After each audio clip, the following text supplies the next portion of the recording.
बिस्मिल्लाहिर्रहमानिर्रहीम। अस्सलाम वालेकुम नाज़रीन, आप देख रहे हैं प्रोग्राम असल बात में। आपका मेज़बान मोहम्मद अरसलान फ़ारूक। न्यूजीलैंड की क्रिकेट टीम ने दौरा पाकिस्तान मनसूख कर दिया। पाकिस्तान वो 6 दिन पहले आए थे, उनकी सिक्योरिटी टीम 4 माह पहले आई थी और उन्होंने बाकायदा क्लियरेंस भी दी थी, लेकिन इसके बावजूद पाकिस्तानी सिक्योरिटी अदारों को उन्होंने कोई ठोस शवाहिद भी पेश नहीं किए और यकतरफा तौर पर यह दौरा मनसूख कर दिया गया। इसके ऊपर भी आज के इस प्रोग्राम के अंदर गुफ्तगू करेंगे। दूसरा, SCO समिट के अंदर जो गुफ्तगू हुई और इंडिया की जानिब से जो खुसूसी तौर पर गुफ्तगू की गई, जिसमें अफगानिस्तान के ऊपर जोर दिया गया कि वो अब टेररिज्म के लिए अपनी सरजमीन को इस्तेमाल ना होने दें दूसरे ममालिक के खिलाफ, इसके ऊपर भी आज के प्रोग्राम के अंदर बात करेंगे। और वज़ीर-ए-आज़म पाकिस्तान के उस मौक़िफ़ की भी बात होगी जिसमें वो ये कहते हैं कि दुनिया अफगानिस्तान को तनहा ना छोड़े। अगर दुनिया ने अफगानिस्तान को तनहा छोड़ दिया तो वहाँ पर एक ह्यूमन क्राइसिस जन्म ले सकता है। इसके ऊपर भी प्रोग्राम के अंदर बात करेंगे।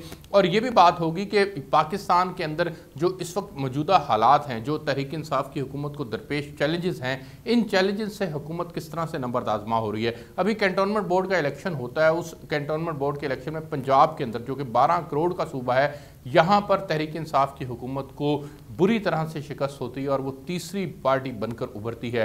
ये पाकिस्तान के अंदर पहली मरतबा ऐसा नहीं हो रहा, इससे पहले भी मुतअद्दिद बार हुआ है, लेकिन इस बार जो सेनेटर एजाज चौधरी हैं उन्होंने अपनी शिकस्त को इस तरह से बयान किया है। वो कहते हैं कि ये जी इलेक्शन कमीशन भी इसके अंदर एक फैक्टर है और वो जिम्मेदार है। इससे पहले भी वफाकी सतह के ऊपर हमने देखा कि इलेक्शन कमीशन ऑफ पाकिस्तान के ऊपर बाकायदा तौर पर इल्ज़ामात लगाए गए। अब उन्होंने भी नोटिस जारी करते हुए 2 वफाकी बुज़रा से सबूत भी मांग लिए हैं। इसके ऊपर भी आज के प्रोग्राम के अंदर बात करेंगे। और ये भी बात होगी कि महंगाई का एक तूफ़ान आ चुका है, इस महंगाई के तूफ़ान को कंट्रोल करने में हुकूमत अब तक नाकाम क्यों है और चेयरमैन नैब की तकर्री क्यों ज़रूरी हो चुकी है, रीअपॉइंटमेंट क्यों ज़रूरी हो चुकी है पाकिस्तान तहरीक इंसाफ के लिए।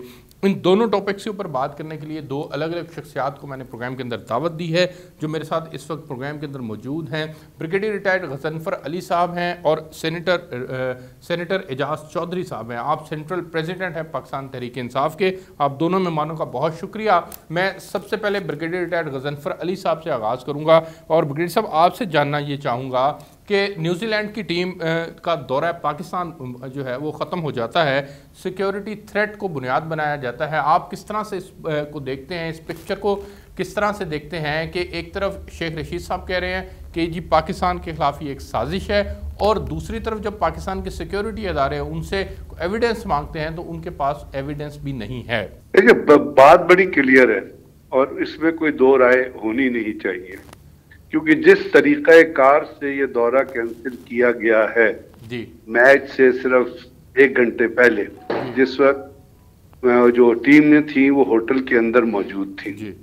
तो इससे तो ये वाज़िया साबित होता है कि ये एक प्लानिंग थी जिसके तहत न्यूजीलैंड टीम को यहाँ भेजा गया और फिर उसके अंदर आप किसी भी मुल्क की शमूलियत जो है वो खारिज बहस करार नहीं दे सकते, ठीक है, क्योंकि इस तरह होता नहीं। अब उसकी वजह क्या है? वजह यह है कि जब भी कोई दौरा होता है उससे पहले बाकायदा वो जो विजिटिंग कंट्री होता है, जो मेहमान होता है, उनकी एक टीम आती है आजकल के हिसाब के। जी बिल्कुल आती है, यहाँ पे आई थी, यहाँ भी टीम आई थी। उन्होंने उस टीम के अंदर कोई पाकिस्तानी नहीं था, उस टीम के अंदर कोई मुसलमान नहीं था, उस टीम के अंदर सारे न्यूजीलैंड के गोरे या न्यूजीलैंडर्स थे और उन्होंने हर चीज का मुताला भी किया था, हर चीज की उनको प्रेजेंटेशन भी दी गई थी, हर चीज का उनका दौरा भी कराया गया था, हर चीज हर लोकेशन पे लेके भी जाया गया था जी, ठीक। और उन्होंने जाके एक रिपोर्ट दी थी न्यूजीलैंड की हुकूमत को कि जी हालात ठीक है।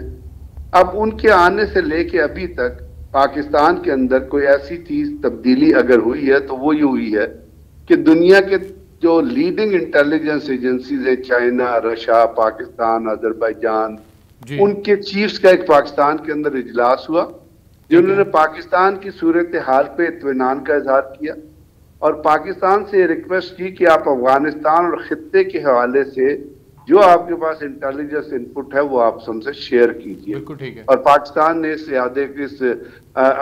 रजामंदी का इजहार किया कि हम इंटेलिजेंस पिक्चर जो है अफगानिस्तान की भी, पाकिस्तान की भी और रीजन की आपसे शेयर करें। ठीक है, इसका मतलब है कि इतनी सारी एजेंसियों को पाकिस्तान की एजेंसियों पे इत्मीनान था कि वो उनको एक ट्रू पिक्चर फीड करेंगे। ठीक। अब आज जब न्यूजीलैंड की हुकूमत दौरा कैंसिल कर, टीम दौरा कैंसिल करती है, तो क्लिंटन का बयान आ जाता है कि पाकिस्तान डबल गेम खेल रहा है। क्लिंटन के इखलाकी इक़दार का, झूठ का और मेज के नीचे काम करने का भी आपको पता है कि क्लिंटन किस किस्म का आदमी है और क्या उसने किया अपने दौरे हुकूमत में। अब ये तमाम चीजें आज स्टेडियम के अंदर तमाशाई मौजूद नहीं थे जी। टीमें स्टेडियम के अंदर नहीं गई थी। टीमों ने होटल से मूव करना था, जिसकी मूवमेंट के लिए तमाम सड़कें सील कर दी जाती थी। और अगर आप प्रोटोकॉल उठा के देखें तो एक फ्लाइंग कोच के ऊपर कम से कम 25 गाड़ियां होती थी, रेंजर्स की, पुलिस की और इंटेलिजेंस एजेंसी की जो चल रही होती। बिल्कुल ठीक है, बिल्कुल ठीक है। अगर तो टीम मैं अपना स्टेडियम के अंदर एंटर हो जाती तो हालात कुछ और होते जी। टीम स्टेडियम में एंटर नहीं हुई है, 3 दिन तक टीम के लोग वहां प्रैक्टिस करते रहे हैं और 6 दिन पहले ये टीम पाकिस्तान के अंदर तशरीफ लाई है। सर मुझे मुख्तसरन ये बताइएगा कि 4 माह पहले उनके सिक्योरिटी ने आके विजिट किया था और अप्रूवल दी थी।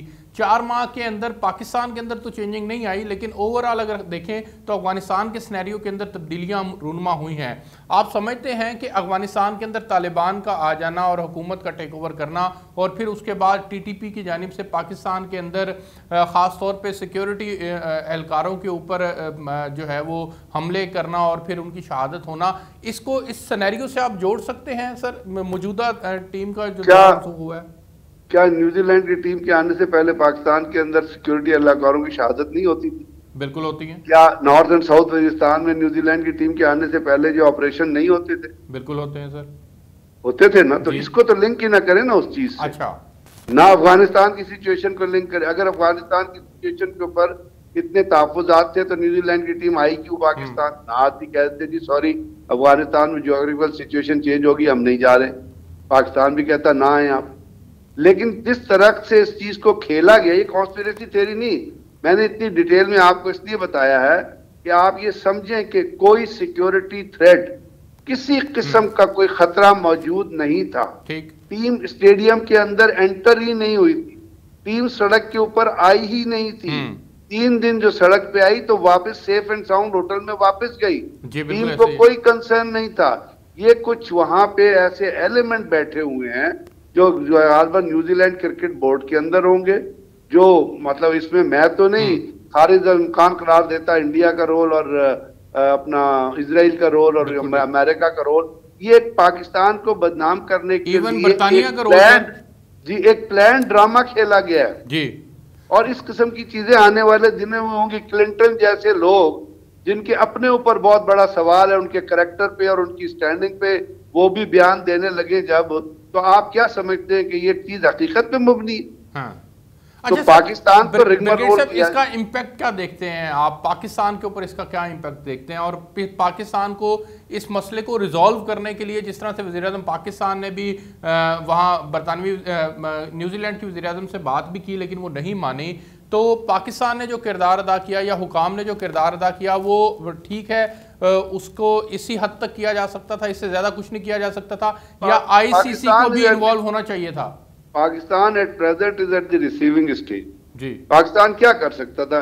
इससे ज्यादा और क्या बात हो सकती थी कि इमरान खान रीअश्योर करा रहे थे न्यूजीलैंड की प्राइम मिनिस्टर को कि यहाँ पे कोई ऐसी बात नहीं है, लेकिन उनके अंदर एक इस्लामोफोबिया के हिसाब से यूरोप में एक थ्रेट तो मौजूद है, एक प्रोपेगेंडा तो है, एक उनके हिसाब से जो कुछ हो रहा है वो आपके सामने। फ्रांस में जो कुछ हो रहा, या फ्रांस का प्रेसिडेंट जो हरकतें मज़ाक़ा खेज हरकतें करता है वो भी आपको पता ही है, जो उसके अंदर एनिमोसिटी है इस्लाम के खिलाफ, वो भी आपको पता है। तो पाकिस्तान तो एक रिएक्ट कर सकता है। अब रिएक्शन में क्या है कि जो आपने न्यूजीलैंड से मैच खेलना है दुबई में, मैं कहता हूँ पाकिस्तान इनकार कर दे कि हम we don't want to play New Zealand.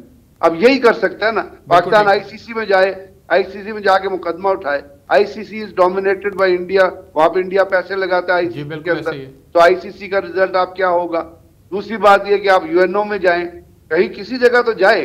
Pakistan को इस चीज को लेके जरूर जाना चाहिए, लेकिन जो प्रोपेगेंडा वैल्यू है वेस्टर्न मशीन की, CNN की, फॉक्स की, और जो इंडिया के मजाका खेज वो चैनल है झूठे फरेबी धोखाधड़ी वाले, जो अपने माँ और बाप को भी माफ नहीं करते, इंडिया वही ना जो अपने माँ बाप को भी माफ नहीं करते, पता नहीं कहाँ से निकल के आए हैं ये गोस्वामी और गोबर स्वामी और ये जितने हैं, ये जितने जब जब वो एक कार्टून फिल्म का चला सकते हैं क्लिप के जी पाकिस्तान हमला कर रहा है, तो आप उनसे क्या एक्सपेक्ट करते हो? What they will not do. अच्छा सर ये बताइएगा कि जब इस लेवल के ऊपर आकर कोई चीज़ मनसूख करनी हो या उसको ख़त्म करना हो तो इंटेलिजेंस की बुनियाद के ऊपर चीज़ें एविडेंस शेयर किए जाते हैं। पाकिस्तान की एजेंसियां उनसे एविडेंस मांगती हैं और वो एविडेंस नहीं दे पाते, तो इस बात को सर आप बीइंग अ सिक्योरिटी एनालिस्ट किस तरह से देखते हैं? जो इन्होंने स्टेप लिया, इस स्टेप को आप किस तरह से देखते हैं? अगर वो इंटेलिजेंस की शेयरिंग करते, पाकिस्तान के पास कुछ सबूत देते पाकिस्तान को, फिर तो बात और थी, फिर पिक्चर और थी। अब इस पिक्चर को फिर हम कॉन्स्पिरेसी से ही जोड़ेंगे। मैं कहता हूं इससे थर्ड क्लास बिहेवियर एक मुल्क का हो नहीं सकता।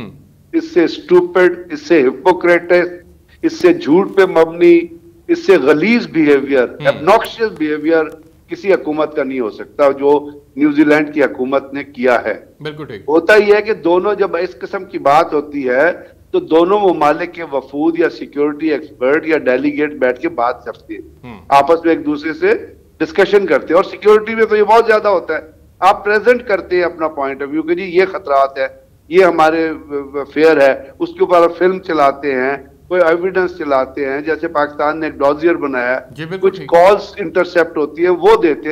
यूनिलैटरली ये फैसला कर लेना, today New Zealand should be feeling ashamed of themselves. They have gone below the belt. Right. वो below the belt चले गए, they have gone to a third class rated country की तरह उन्होंने बिहेव किया। They have behaved in the most uneducated way. Right, इससे जलालत इससे बड़ी कमीनगी नहीं हो सकती है जो न्यूजीलैंड की हुकूमत ने दिखाई है। अच्छा राइट सर, मुझे एक दो टॉपिक्स और हैं जिनके ऊपर आपका मौक़िफ़ लेना है। सर, अफगानिस्तान की सूरत हाल बदल रही है। दुशंबे के अंदर SCO का इजलास भी होता है, उसके अंदर मुख्तलिफ ममालिक जो हैं वो अपने अपने तौर पर बात भी करते हैं। नरेंद्र मोदी भी वहाँ पर वर्चुअल ख़ताब करते हैं सर, और उसमें उन्होंने जो मेन लाइन ली वो ये थी कि अफगानिस्तान की सरजमीन को दहशतगर्दी के ख़िलाफ़ इस्तेमाल नहीं होना चाहिए। पाकिस्तान का भी यही मौक़िफ़ है। तालिबान को क्यों बार बार पूरी दुनिया दहशतगर्दी से जोड़ रही है सर, जबकि तालिबान खुद इटसेल्फ ये कह चुके हैं कि जंग ख़त्म हो चुकी, दहशतगर्दी के लिए हमारी सरजमीन अब इस्तेमाल नहीं होगी। दुनिया एतमाद के लिए तैयार क्यों नहीं है? इसलिए नहीं है कि NDS और रॉ वहां से दहशतगर्दी करवाते रहे ना। जी बिल्कुल ठीक। NDS और रॉ ने और मुसैद ने वहां दहशतगर्दी के अड्डे कायम किए हुए थे। वहां से दहशतगर्दी पाकिस्तान में होती रही, जो पाकिस्तान बारहा बताता रहा है। इसलिए कह रहे हैं कि वहां पे अमेरिकन फोर्सेज और ज्वाइंट स्पेशल ऑपरेशन कमांड जो है अमेरिका की, वो दहशतगर्दी में इन्वॉल्व रही है। वो लोगों को मारती रही है, रात को जाके लोगों के घरों पे रेड करती थी, औरतों को अगवा करती थी, बच्चों को अगवा करती थी, हेलीकॉप्टर उठाते थे, पॉइंट ब्लैंक रेंज पे गोली मार देते थे। वो लाशें जो थी वो मिलती थी पड़ी हुई, जिसको कहा जाता था कि दहशतगर्द मार गए।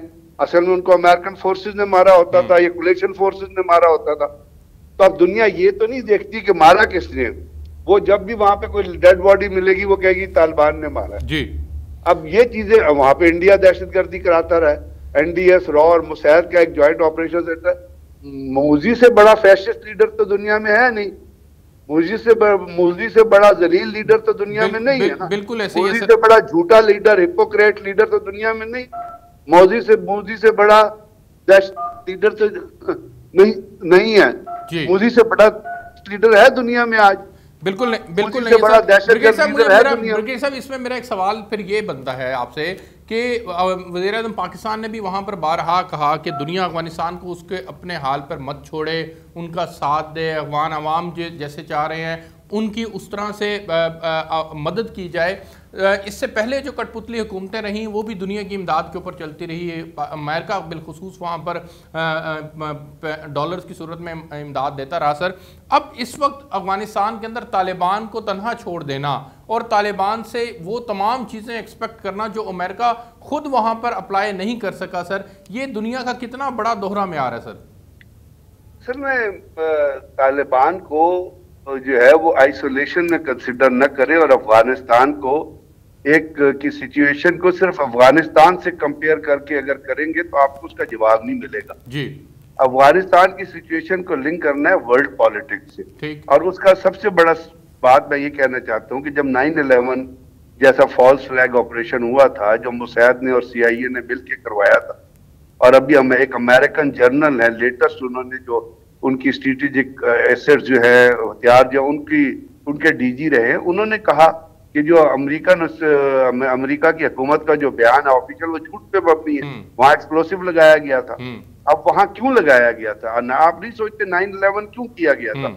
इसलिए कि अमेरिका ने अफगानिस्तान में आना था, जी बिल्कुल, तबाह करना था। उनके अंदर क्यों तबाह करना था? अमेरिका का बहुत सारा डिफेंस बजट जो है वो डिफेंस प्रोडक्शन पे चलता है। जितने बड़े बड़े जर्नल हैं वो किसी न किसी जनरल डायनामिक्स से लेके नीचे तक किसी न किसी कॉर्पोरेशन को हेड कर रहे हैं। बिल्कुल ठीक।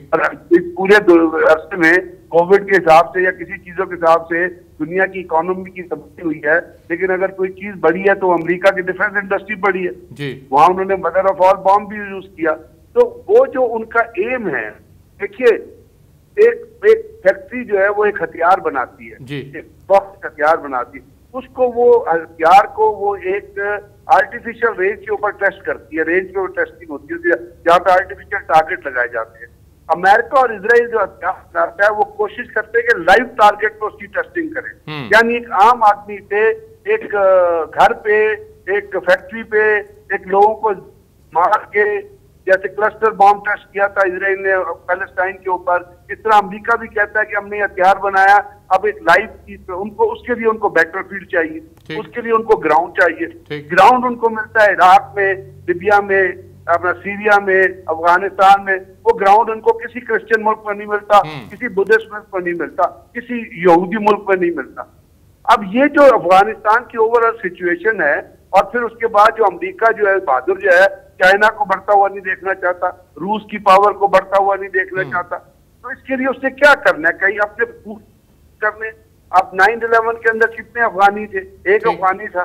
हमला करना था जाके कर उन ममालिक पे जिनके लोग नहीं किया वहां पे, क्योंकि एक इंपीरियल एजेंडा था, एक वास्ट ज़ियोनिस्ट एजेंडा है यहूदियत ने क्रिएट किया हुआ है। ठीक दुनिया में मुसलमान ममालिक को टारगेट करो। बिल्कुल बल्कि साहब, मेरे पास वक्त कम है। मैं मुख्तसरन आपसे जानना चाहूंगा कि जब दुनिया तालिबान के मुतालिक इतनी एक्सपेक्टेशन लिए बैठी है, उनकी मदद डायरेक्टली करने को तैयार नहीं है, NGOs के ज़रिए से पैसे वहाँ पर इन्फ्यूज़ किए जाएंगे, दुनिया जो है वो उनको ये कह रही है कि हम इनके रवैयों को देखेंगे, उसके बाद देखेंगे कि इनको तस्लीम करना है कि नहीं करना।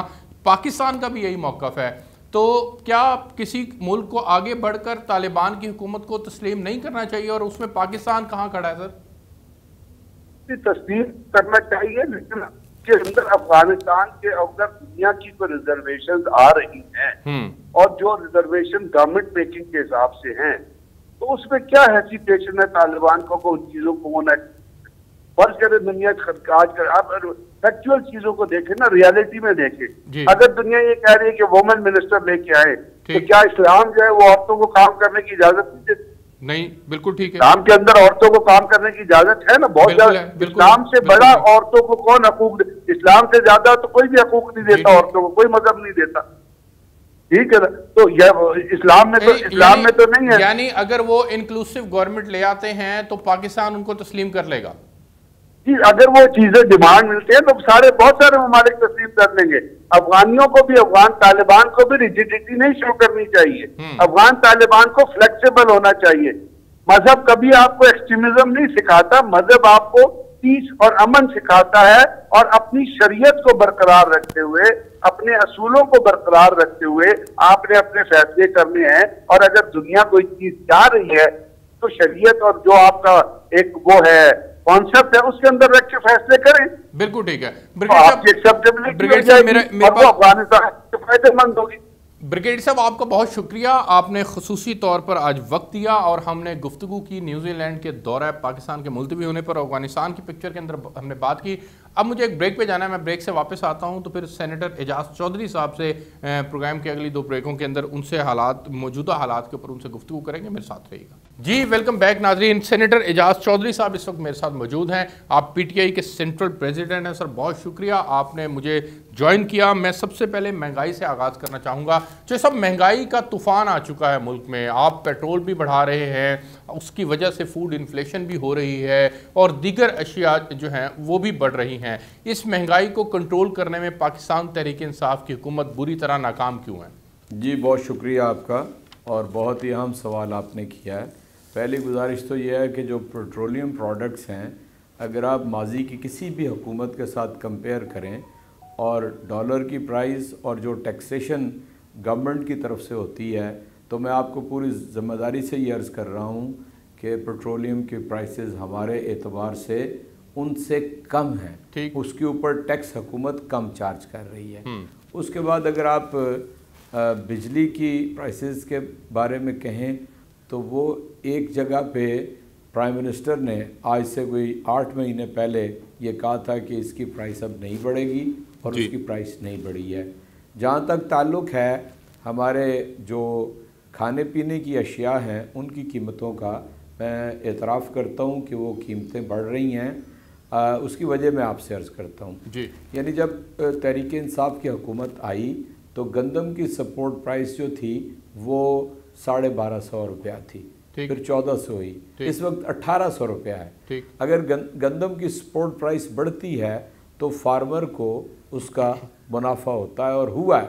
3 साल हुकूमत के जो हमारे हैं गंदम का उसमें इजाफा हुआ है। इसी तरह शुगर केन के फार्मर को मुनाफा हुआ है। इसी तरह चावल के जो काश्तकार हैं उनको मुनाफा हुआ है। मकई के जो काश्तकार हैं उनको मुनाफा हुआ है। चुनांचे को 65 से 70% हमारी आबादी ऐसी है कि जो दही मईशत के ऊपर जिनका इन्हिसार है उनकी जो ज़राए आमदन है उसमें इजाफा हुआ है। अच्छा सब गुजारिश है, बाकी मैं पूरी बात कर जी प्लीज़ माफ़ कीजिएगा। बाकी आप बिल्कुल बजा फरमाते हैं। हमारी 30-35% जो आबादी है वो दबाव का शिकार है और उसका सबब यह है कि आज भी दुनिया भर में जो खाने पीने की अशिया हैं पाकिस्तान उनमें सबसे ज़्यादा सस्ता है। लेकिन इसमें कोई शक नहीं है कि जो हमारी 15 से 20% जो तनख्वाहदार तबका है वो बहुत सख्त दबाव में है, जिसके लिए हुकूमत इक़दामात कर रही है। मिसाल के तौर पे पिछले साल 200 अरब रुपया जो है वो तकरीबन 1.25 करोड़ बल्कि 1.40 करोड़ ख़ानदानों में तकसीम किया गया। इस साल 260 अरब रुपया है कि जो हम इन लोगों के अंदर तकसीम कर रहे हैं मुख्तलिफ मद्दात के अंदर, और इंशाअल्लाह ताला ये अगर आप इसे तकसीम करें तो ये तकरीबन 95 करोड़ रुपया फ़ी कौमी असम्बली बनता है। 95 करोड़ सब गुजारिश ये है कि 1 बाय 1 चीज़ों को कैलकुलेट करते हुए चलते हैं। अगर आप सिर्फ फूड इन्फ्लेशन की बात करें, अगर आप ये बात करते हैं कि जी हमने किसान को अच्छे रेट दे दिए, मसला किसान के अच्छे रेट का नहीं है सर, किसान के मसला 22 करोड़ आवाम का है कि 22 करोड़ आवाम ने आपसे गंदम लेनी थी, उसने खानी है, चीनी आपसे लेनी है, उसने खानी है, तेल उसने आपसे लेना है, उसने उसको इस्तेमाल करना है, तो उसकी कॉस्ट ऑफ लिविंग आपने बढ़ा दी। उसकी आमदन को बढ़ाने के लिए सर कोई मेकानिज़म नहीं है। अगर सरकारी मुलाजमीन की बात कर लें, अगर हम दीगर प्राइवेट सेक्टर की बात कर लें, ओवरऑल कैलकुलेट करें चीज़ें, तो सर आवाम आपके लिए जो है वो झोली उठा उठा के ये दुआएं कर रही है कि खुदारा इनको घर भेज दें ताकि कोई और आए और मसीहा बने और हमें महंगाई कम से कम महंगाई कंट्रोल में मिल जाए। जी मैं इत्तफाक करता हूँ और आवाम की हर बात सर माथे पे, आवाम के बग़ैर हम कुछ नहीं हैं। मैं एक बात का इयादा कर रहा हूँ कि 65% आबादी, 65 से 70% आबादी जो है उसको जब मुनाफा होता है तो उसके खुशहाली आती है। बाकी जो 30 से 35% आबादी है, मैं इत्तफाक करता हूँ कोविड ने, चौथी लहर से आप गुज़र रहे हैं, बहुत ज़्यादा मईशत को बर्बाद किया है। और हम जो तरक्की पजीर ममालिक हैं वो तो एक तरफ रह गए, जो तरक्की याफ्ता ममालिक हैं वो तबाही के घाट उतर गए हैं। आप करीबी हमारा हमसाया है भारत, हमारा उनका पर कैपिटा ज़मीन आसमान का फ़र्क है। उनकी 11-12% थी शरह नमू, वो इस वक्त 0 से नीचे चली गई है, हमारी फिर भी 4 के लगभग है। इसलिए मैं इत्तफाक करता हूँ, मैं कौम से बिल्कुल गुजारिश ये है कि एक आम आदमी जो सब जिसके पास आप जाते हैं, अवामी आदमी, आप आवाम के पास जाते हैं, तो आवाम को जब आप कहते हैं कि जी महंगाई इसलिए है क्योंकि खित्ते के अंदर कंपैरिजन में अभी भी हम पीछे हैं, अभी भी हम आपको डिलीवर कर रहे हैं, बेहतर तौर पर हम आपको नताइज दे रहे हैं, तो क्या आवाम आपकी इस बात को, इस दलील को मानने के लिए तैयार है सर? नहीं, दोनों तबकात में फ़र्क है। देहात में रहने वालों का और रवैया है और जो शहर में रहने वाले हैं वो कतन इस आर्गूमेंट को बाय नहीं कर रहे। वो ये समझते हैं और बजाज तौर पे समझते हैं कि कीमतें कम होनी चाहिए। जब मैं फिर यानी आप मुझे माफ़ कीजिए, मुझे इजाज़त दे दें कि जब एक कौमी असम्बली के हलके के अंदर कफ़ालत कार्ड चला जाएगा कोई 0 से लेकर 40% लोगों तक, और जब सेहत कार्ड चला जाएगा हर घर के अंदर, तो एक रिलीफ, टारगेटेड रिलीफ जो है उस गरीब तबके को जाएगी कि जो शहरों के अंदर रहता है, और वो सब्सिडाइज हो जाएगा। ये 31 दिसंबर तक हम ये दोनों काम करके छोड़ेंगे और इंशाअल्लाह ताला जो ज़हमत उसको हो रही है वो इस पहलू से चंद माह के अंदर ख़त्म हो जाएगी। अच्छा, दूसरी बात भी, दूसरी तरफ एक पहलू और सुन लें, एक पहलू और सुन लें जी। मिसाल के तौर पे मज़दूर है ना, तो उसकी जो दिहाड़ी है उसमें भी इजाफा हुआ है, जो राज है यानी मैसन उसमें भी इजाफा हुआ है, कॉन्ट्रैक्टर के अंदर भी इजाफा हुआ है, कुछ उनकी यानी जो उजरत है उसमें इजाफा हुआ है। लेकिन कुछ तबका जो तनख्वाहदार हैं, मैं बिल्कुल एतराफ़ करता हूँ आपकी इस बात का, और इंशाअल्लाह ताला हम कोरोना के बावजूद, मैं फिर कहता हूँ, जिसमें सारी दुनिया की मईशतें बैठ गई हैं और दुनिया कहती है कि जो इमरान खान ने तरीक़ाकार कोरोना से निपटने के लिए इख्तियार किया है उसी तरीक़ाकार को इख्तियार किया जाए। हमारा एहसास प्रोग्राम भी दुनिया के 4 बेहतरीन प्रोग्रामों में शामिल है, और वो सिर्फ गरीबों के लिए और निचले तबके के लिए है। इंशाअल्लाह अल्लाह ताला से हम ये उम्मीद रखते हैं कि अगले 3-4 माह के अंदर हम सब्सिडी टारगेटेड देकर, गरीब को सिर्फ सब्सिडी देकर उसके लिए आटा और उसके लिए ज़रूरियात ज़िंदगी जो हैं उन्हीं कीमत कम कर देंगे। अच्छा जोसेफ, मुझे ये बताइएगा कि डॉलर मुसलसल बढ़ रहा है सर, डॉलर को कंट्रोल करने में अभी तक हुकूमत नाकाम है। आपने इमरान खान साहब कहा करते थे कि डॉलर बढ़े और रुपए की कदर कम हो तो कौम के ऊपर कर्ज़ों का बोझ बढ़ता है, तो हुकूमत यहाँ पर कौम को कर्ज़ों के बोझ तले जो है वो झोंक रही है, उसको निकालने के लिए क्या किरदार अदा कर रही है? डॉलर को कंट्रोल क्यों नहीं किया जा रहा सर? पहली बात तो ये है कि आम आदमी के ये नहीं समझने की चीज़ नहीं है, ये आप जैसे जो पढ़े लिखे लोग हैं उनके समझने की चीज़ है। अगर मसनूई अंदाज के अंदर डॉलर को आप कंट्रोल करेंगे तो आप कभी भी हकीकी तौर पे अपनी तरक्की का अंदाज़ा नहीं लगा सकेंगे।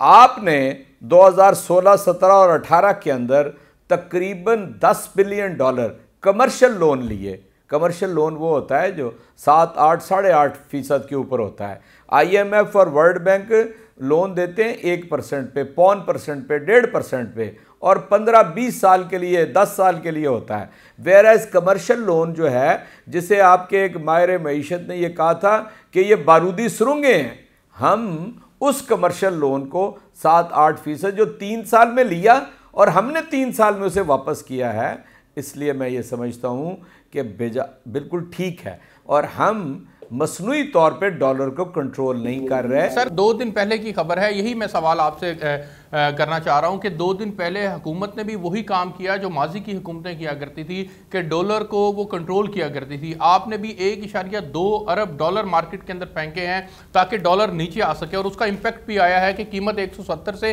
168 पर वापस आ गई है। तो तरीक़ाकार को तो वही अडॉप्ट किया जा रहा है जो माजी की हुकूमतें किया करती थी और आप तनकीद किया करते थे। कतई नहीं, मैं तरदीद करता हूँ इस बात की।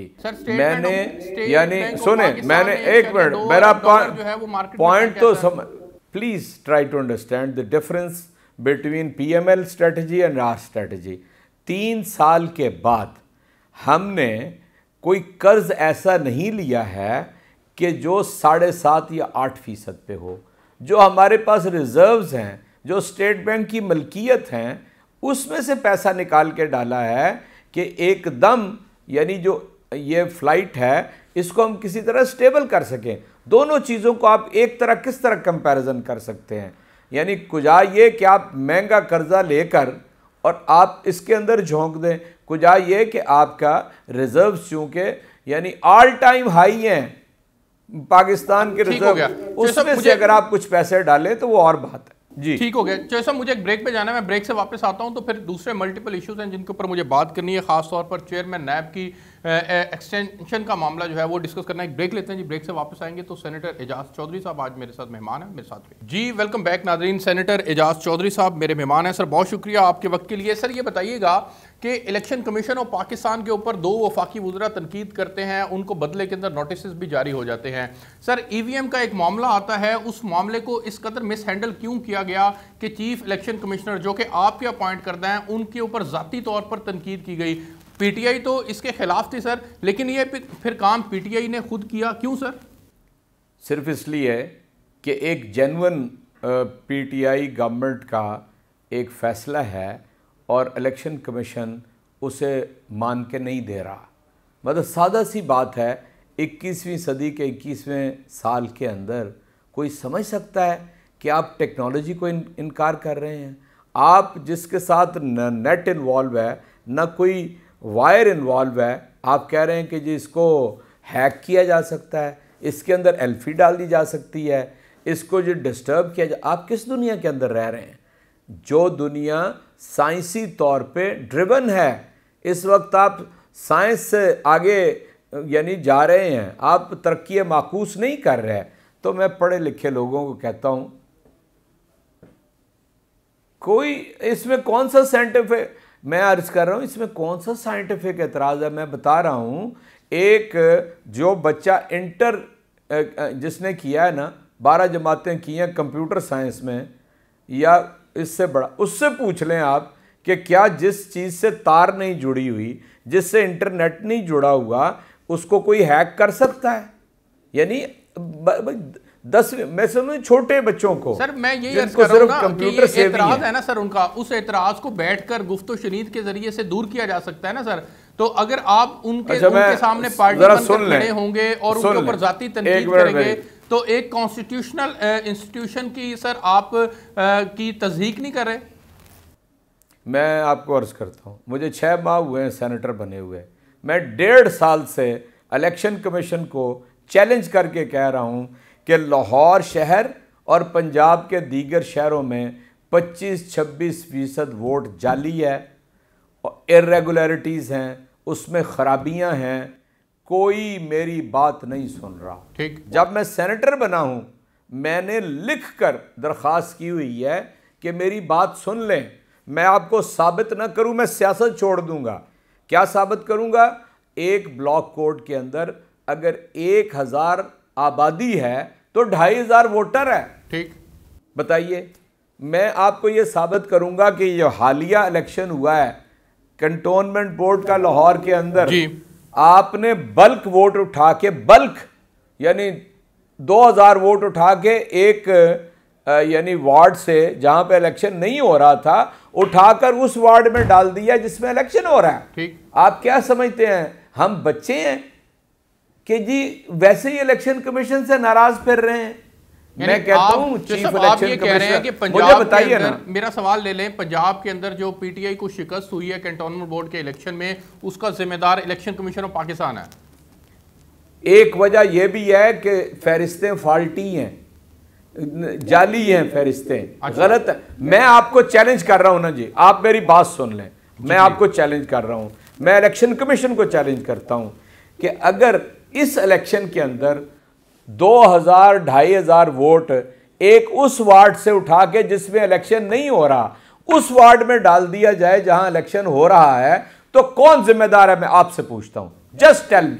सर ये तो शफलिंग है ना, इसका मैं नाराज सर क्यों? ये सर एक ये शफलिंग है सर। वोट जाली होना एक अलग चीज है, वोट का मुंतकिल हो जाना एक अलग चीज है सर। आप दोनों चीजों को मिक्स कर रहे हैं सर। मुझे बताइए, आप चले माशाल्लाह आपने तो बात ही आसान कर दी है, आपको कानून का पता है। नहीं मुझे नहीं पता 2000 वोट किस तरीके, नहीं आप फिर why are you asking this question? अगर आपको नहीं मालूम तो मालूम कर लें कि बल्क वोटर एक जगह से दूसरी जगह मुंतकिल नहीं हो सकता। वोटर सिर्फ अपने परमानेंट एड्रेस के ऊपर पोल होता है, आप उसकी जगह क्यों चेंज कर रहे हैं? मतलब कोई हमारी बात ही सुनने के लिए तैयार नहीं है, समझने के लिए अच्छा तैयार सर, नहीं ये है। तो एक अगर मैं मेरे भैया मेरी बात सुने प्लीज, अगर मैं आपकी बात को मैं 25% वोट लाहौर का कह रहा हूं, ठीक हो गया। What are you talking sir? जो पंजाब में आपको मैं आपको नहीं समझा पा रहा तो मैं इलेक्शन कमीशन को कैसे समझाऊं? सर मैं आपकी बात समझ रहा हूं, जो इस बात पे तुला हुआ है कि उसने हमारी बात नहीं सुनी। सर मैं एक तालिब इल्म होने की हैसियत से आप अपने नाजरीन के लिए आपसे सवाल करता हूं। चले ये तो 25% वोटों का मामला हो गया, जो पूरे पंजाब में आपको शिकस्त हुई है उसका जिम्मेदार कौन है सर? मेरा ख्याल है कि आप ना जी गलत मबहस में न जाएं, पॉइंट टू पॉइंट रहें जी प्लीज। हमारे इलेक्शन जीतने या हारने की वजूहात हैं, ठीक है ना जी। मैंने गुजरांवाला का इलेक्शन जीता है, लाहौर का हार गए हैं, हर जगह की अलग। मैंने खारिया में इलेक्शन जीता है, जेलम में इलेक्शन जीता है, सियालकोट में हार गए। हर इलेक्शन की अलग अलग वजूहात हैं, ठीक है। इसलिए कोई एक ही वजह नहीं बयान की जा सकती, लेकिन एक कॉमन वजह मैं आपको बता रहा हूं। पंजाब के शहरी हलकों के अंदर 25-26% वोट मिस अप्रोप्रिएट हुआ है, इर्रेगुलर है। वहां पर मसलन एक घराना है जिसमें खातून 1 है और मर्द 11 हैं। सीरियल नंबर 1 के ऊपर लाहौर में मैं 50 ब्लॉक कोड ऐसे साबित कर सकता हूं जितने सीरियल नंबर 1 का जो घराना है, 1 औरत है बाकी मर्द है। अच्छा क्या मैनेजमेंट है? अच्छा जो सब मैं चूंकि आपकी जाहिर है पार्टी के दीगर लोगों से भी हम बात करते रहते हैं, आपके इस मौकफ को सर जो आपने उस दिन संडे नाइट में भी बात की थी, आपके इस मौकफ को आपकी पार्टी के लोग बाय करने के लिए तैयार नहीं है सर। वो अपनी शिकस्त को की वजह ये नहीं समझते, वो उसकी वजह महंगाई को समझ रहे हैं, वो इसकी वजह बैड गवर्नेंस को समझ रहे हैं, वो रैपिड तब्दीलियों को समझ रहे हैं। उनके नज़दीक मामला ये है सर। देखिए मैं आपको बताऊं, मैं अपने भाइयों को अपनी पार्टी को भी ये समझाना चाहता हूं, महंगाई नौशहरे में भी है, महंगाई कराची में भी है, महंगाई जिन जगहों पे हम जीते हैं वहाँ पे भी है, और जहाँ हम हारे हैं वहाँ पे भी है। मैं अपने दोस्तों को ये कहता हूँ जो आपको ये वाला जवाब देते हैं, अगर उनका ताल्लुक़ अपने उस हलके से है जहाँ इलेक्शन हुआ है, उनसे पूछिए कि 3 सालों में कितनी दफ़ा किसी के मरने और जीने पे गए हैं। अगर पार्टी खुला यानी ये कह रही है ना, तो जी सिर्फ ये वजह नहीं है, महंगाई एक वजह है, इलेक्शन की ख़राब यानी वोटर लिस्ट दूसरी वजह है। ये 10 वजूहात हैं। एक वजह ये भी हो सकती है जो आप फरमा रहे हैं, लेकिन अगर मैं पूरे 3 साल में, चूँकि मैं इलेक्शन हार गया हूँ, दोबारा मुड़ के वहाँ गया नहीं हूँ, तो कौन रिस्पॉन्सिबल है? किसी को मैं पीटीआई सेंट्रल पंजाब का सदर हूँ, किसी को उसकी जिम्मेदारी से भागने नहीं दूंगा। मैं बिल्कुल वाज़ेह हूँ, अगर मैंने काम नहीं किया मुझे यहाँ नज़र नहीं आना चाहिए, बाकी लोग अपना फैसला खुद कर लें। अच्छा सर मुझे ये बताइएगा, आखिरी 2 सवाल आपसे, मुझे ये बताइएगा कि चेयरमैन नायब की एक्सटेंशन आपके लिए क्यों नागुज़ीर हो चुकी है सर? आप एक कानून वाज़ेह है, उस कानून के अंदर छेड़छाड़ करके उनको एक्सटेंशन देना चाहते हैं? देखो मुझे तो जी इसका पता नहीं है, मैं I am not part of this, लेकिन मैं ये समझता हूँ कि पाकिस्तान के अंदर कभी किसी ने एहतसाब किया ही नहीं है। उसने कम अज़ कम इन 3 सालों में जो आप उससे पिछले 1999 से ये है ना, 1999 और 22 साल में 18 बरस में अगर आपने 20% जमा किया चोरी का पैसा, तो उसने 80% किया है। बाकी मतलब जो लोग इस काम को कर रहे हैं उसकी वजूहात उन्हें पता होंगी। मैं ये कहता हूँ, हालांकि मैं ख़ुद भी मुतमईन नहीं हूँ, यानी कोई बड़ा चोर आज तक पकड़ा ही नहीं गया। वो कहते हैं कि जी आपका अदालती निज़ाम है, वहाँ से बेल कराना आसान है, यहाँ से बेल करा के आप 8 हफ्तों के लिए, और एक है साबिक 3 दफ़ा का वज़ीर आज़म और एक है माशाल्लाह वज़ीर आला। ये माशाल्लाह हमारी अदालत उसका 50 रुपए का कागज़ रख के तो उसको जाने दे रही है। अब कोई पूछता नहीं है, सुप्रीम कोर्ट से मुजरम है, इस्लामाबाद हाई कोर्ट ने कहा है कि मफरूर है, उसके बावजूद ये कौम उसके पीछे लगी हुई है। वो कौन सा दिन आएगा कि जब हम जराइम पेशा लोगों को प्रोटेक्ट करना, उनकी हिफाजत करना, उनकी पैरवी करना कब छोड़ेंगे? सर ये तो अवाम की राय है ना सर, उससे तो फिर आप जमहूरी मुल्क में रहते हैं और जमहूरी मुल्क का मतलब यह है कि अवाम ही मुंतखब करती है, चाहे वो एजाज चोइस साहब को मुंतखब कर दे, चाहे वो इमरान खान साहब को करे या नवाज शरीफ साहब को। गुजारिश ये है कि अवाम को उसकी राय देने से तो नहीं रोका जा सकता ना सर, फिर तो वरना हमें कोई डिक्टेटरशिप ले आनी चाहिए, कोई ऑटोक्रेसी ले आनी चाहिए। हम तो अवाम की राय का एहतराम कर रहे हैं, मैं बात ही कुछ और कर रहा हूँ, आप समझे ही नहीं है। आपने नैब की कारकर्दगी पे सवाल किया था सर, एक मिनट प्लीज मेरी बात सुन। आपने नैब की कारकर्दगी पे सवाल किया है ना, नैब की कारकर्दगी वो यहाँ पर 25-25 अरब रुपए एक आदमी की जेब से निकलता है और इस मुल्क में उसको बेल आउट हो जाता है। वो मैं ये बात कर रहा हूं, आप मुझे मतलब अवाम की राय बता रहे हैं। हम अवाम की हर राय का एहतराम करेंगे, इंशाल्लाह आज तक भी किया, आगे भी करेंगे। सर मुस्लिम लीग नून ये समझती है कि उनको जो वोट को इज्जत दो का बयानिया था और काम को इज्जत दो का बयानिया था, एक्चुअली उसने कैंटोनमेंट बोर्ड के इलेक्शंस के अंदर विन करवाया है। वैसे सारे बादशाह टीवी चैनल पे एंकर्स बैठे हुए हैं, या बादशाह या शहनशाह हैं।